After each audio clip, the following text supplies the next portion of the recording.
The Jungle, Part 1, 1.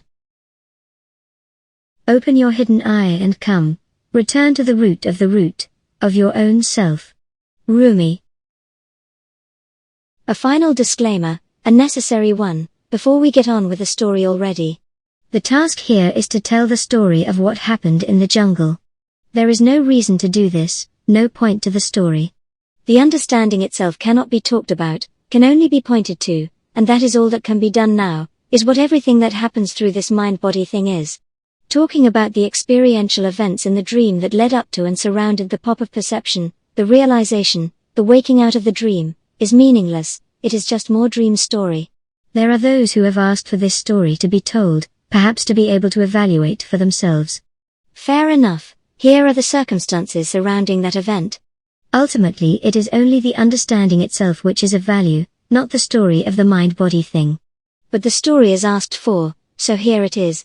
This is what happened in this mind-body. So what? Who cares? When Ramesh Balsekar's book Who Cares? Was published, I found that in typing the title, these fingers, creatures of habit, would inevitably misspell it by inverting two letters and typing Who Cares? It brings a smile every time, a little gift in consciousness. The title of Ramesh's book is not meant dismissively or rhetorically but rather, in the tradition of Ramana Maharshi's Who Am I? As a question to be investigated, who is it that cares? So too this, who is this Carse? Who indeed? No one at all, and what does it matter? The accepted social norm is to emphasize the individual character, the individual effort, the individual experience, the individual story. In fact, nothing could be further from having any significance.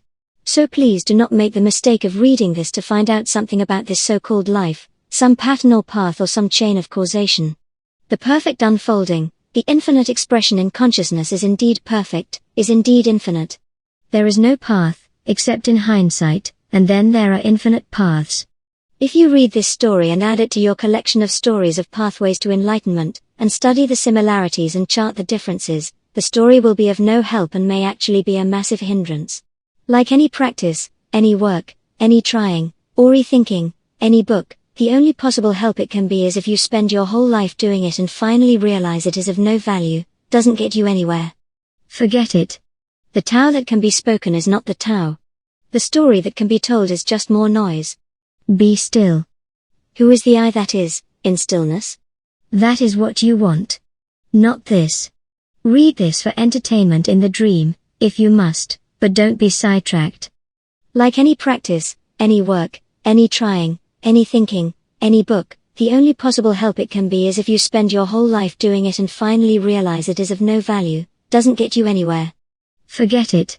The Tao that can be spoken is not the Tao. The story that can be told is just more noise. Be still. Who is the I that is, in stillness? That is what you want. Not this. Read this for entertainment in the dream, if you must, but don't be sidetracked. This cannot be emphasized enough. The first parts of what happened in the jungle consisted of a series of experiences, and so can be thought about, remembered, talked about. In this case there were what could perhaps be called deep, transformative, even dramatic experiences. But it must be remembered that this part of what happened in the jungle, the preparatory part, however deep and wonderful, was still only experience occurring in or through this mind-body thing.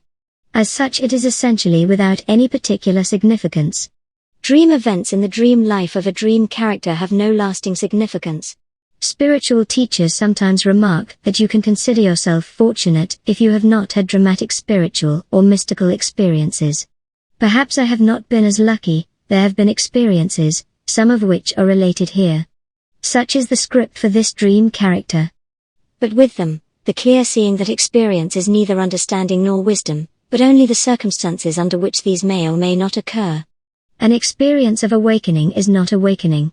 And so the story about these experiential parts of what happened in the jungle has nothing directly to do with what came later, with what we call awakening or the understanding. The first parts, the experience parts, the parts that don't matter, although of course, like everything else, they play their part in the infinite unfolding, can be described more or less as they happened. The last part, an instantaneous event out of time and out of experience, can only be pointed to more obliquely,